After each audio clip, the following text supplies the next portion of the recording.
Salam alaikum, bonjour. Alors quand on parle de pollution en Algérie, on a souvent tendance à accentuer la chose, à axer la chose, excusez-moi, plutôt sur la question des déchets. Mais on oublie des déchets ménagers notamment, et pas seulement.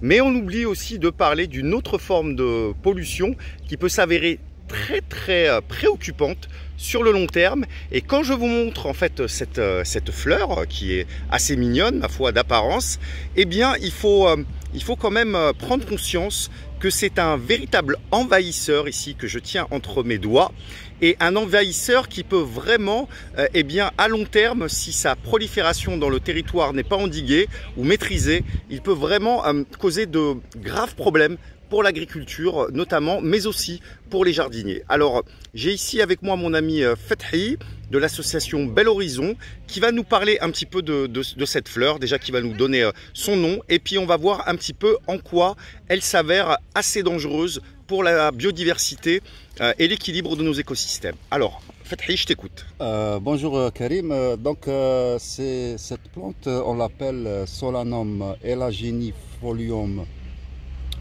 la morelle. Donc c'est une espèce de la famille des Solanacées. Très bien. Et cette plante est très invasive. Elle est apparue en Algérie dans les années 2000. Mais l'origine de cette plante, elle vient d'Amérique du Sud. Il paraît qu'elle a été introduite au Maroc accidentellement dans les années 50. Puis après, elle est venue en Algérie. Oui, en fait. elle est apparue, comme j'ai dit, en Algérie dans les années 2000. Très Probablement, elle est entrée dans le céréales, ou je ne sais pas, avec d'autres graines. D'accord. Donc, depuis qu'elle s'est introduite, elle est uniquement, on la trouve beaucoup plus dans l'ouest de l'Algérie. Très bien. Dans l'Oranie.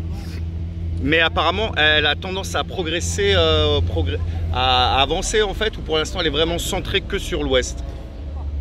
Est-ce qu'au fil du temps, elle n'est pas en train d'avancer justement? D'après les informations que j'ai, elle est bon. Moi, j'ai observé qu'elle est beaucoup plus dans l'ouest. Je ne sais pas si elle est en train d'avancer ou non, mais il paraît qu'il n'y a pas beaucoup dans l'est. Donc il faut faire attention parce que c'est un danger pour l'agriculture elle-même. Elle est très invasive. D'accord. On va regarder justement ses fruits. Oui, voilà les graines.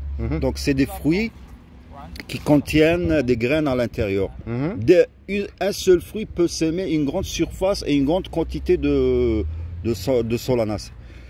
Donc, si vous arrachez, donc un agriculteur qui essaie d'arracher, donc il y a des épines en bas, donc c'est très difficile. Ces épines, c'est-à-dire ça décourage l'agriculteur pour la déraciner. Donc, en plus, apparemment, les racines vont très profond. Oui, ils vont très profond et c'est très difficile de les déraciner.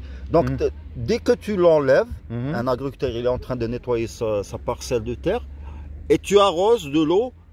Elle apparaît une autre. D'accord. D'autres apparaissent. Elle est très résiliente. Donc, dès qu'elle touche l'eau, elle commence à germer. D'accord. Donc, il y a une autre plante qui commence à, surtout vers la fin, début du printemps et à la fin de l'automne. D'accord. Donc, à la fin de l'automne, il y a une deuxième germination. Donc, voilà, c'est à peu près. Donc, elle est très invasive. D'accord. Et qu'est-ce qu'elle cause en fait justement comme inconvénient justement pour les cultures? Elle consomme l'eau environnante, elle fait quoi en fait? Elle étouffe les autres espèces? Bien sûr, elle étouffe parce que donc déjà quelqu'un qui est en train de cultiver, s'il y a par exemple tu cultives un agriculteur qui cultive des céréales, je sais pas, ou des légumes, donc c'est gênant pour lui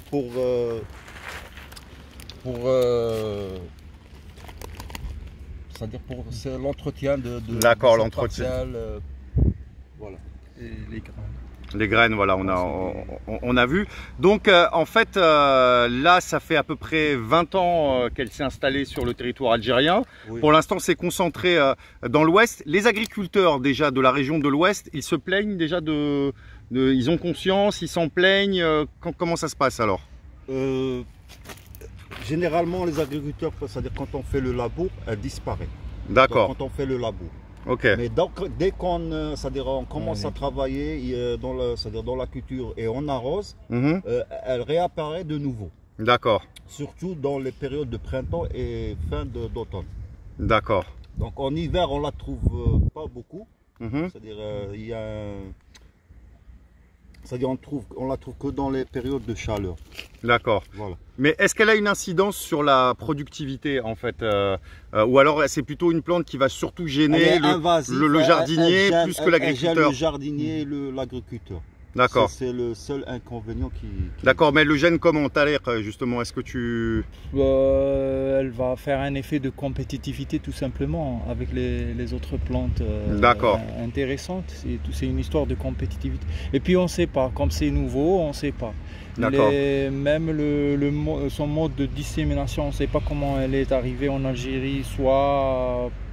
Je doute que ce soit par le simple fait du vent, mais ce que je sais encore, c'est que ce n'est pas une plante marocaine, et même au Maroc. On nous a dit qu'elle venait d'Amérique du Sud, apparemment. Voilà, ça c'est ce que nous a dit ton frère. Mais sinon, ça gêne, c'est surtout elle cause de la compétitivité aux autres plantes intéressantes. Comme vous voyez ici, il y a de la menthe. Et encore là, elle est... Vous avez essayé de la contenir un petit peu? Oui, c'est pas très dense, hein, c'est parce qu'on l'enlève à la main. D'accord. C'est une petite exploitation, mais là on parle de problèmes à large échelle. Là c'est plus important. Alors comment font les agriculteurs? C'est les labours avant qu'elles ne fassent la graine. D'accord. Mais bon, en fait, c'est quelque part, c'est un travail de Sisyphe parce que après ça revient en fait, après le labour. Ça revient. Okay. Mais pourvu que les labours se font avant la dissémination des graines. D'accord. Si par exemple, comme vous voyez ici, la graine elle est encore pas mature. Ça c'est le fruit qui ressemble à une petite tomate. Et à l'intérieur, on peut compter, comme vous avez vu tout à l'heure, au minimum une centaine de graines. D'accord. Vous imaginez le pouvoir disséminatif. Ouais. Donc elle a un pouvoir germinatif presque très étonnant. D'accord. Donc une des plantes invasives exotiques à surveiller en Algérie, et on espère que les autorités justement s'intéressent à ce genre de problématiques, parce que voilà, pour finir, il faut le rappeler, ce genre de pollution aussi, elles ne sont pas forcément visibles pour les gens qui ne sont pas avertis, mais elle peut, sur le long terme, sur un temps peut-être un petit peu plus long, mais qui reste un temps réel, eh bien, elles peuvent créer des problèmes, des dommages qui, franchement, si on n'anticipe pas, si on ne prend pas le temps d'anticiper la chose, eh bien, peuvent s'avérer vraiment très contraignants et très préoccupants. Voilà, je vous remercie beaucoup les amis pour ce petit conseil. Je suis sûr qu'il y a des gens qui vont regarder la vidéo, des biologistes, des botanistes surtout, et qui vont rajouter en fait des informations supplémentaires qui vont nous éclairer un petit peu plus sur le sujet. Voilà, merci beaucoup, à bientôt.